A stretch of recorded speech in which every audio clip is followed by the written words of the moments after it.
మెదక్ జిల్లాలో ప్రశాంతంగా కొనసాగుతున్న మొదటి పోలింగ్ ప్రక్రియ.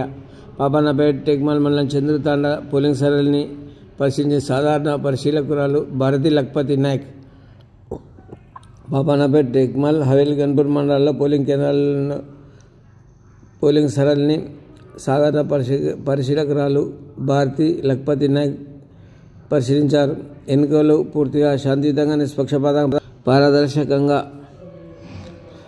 జరుగుతున్న సందర్భంలో సాధారణ పరిశీలకురాలు భారతి లక్పతి నాయక్ సంతృప్తి వ్యక్తం చేశారు. ఉదయం 11 టెక్మాల్ మండలం చంద్రుతాండలో ప్రజలందరూ 80% ఓటుకు వినియోగించుకోవడం అభినందనీయమని తెలిపారు. ఈ కార్యం జిల్లా సైన్స్ అధికారి రాజిరెడ్డి, సంబంధిత అధికారులు తదితరులు పాల్గొన్నారు. మధ్యాహ్నం 12:30 గంటలకు హవేలి గన్పూర్ మండల కేంద్రంలో పోలింగ్ బూత్లను ఆమె సందర్శించారు. అంతకుముందు పాపన్నపేట మండల కేంద్రంలోని పోలింగ్ బూత్ను సందర్శించి సంతృప్తి వ్యక్తం చేశారు.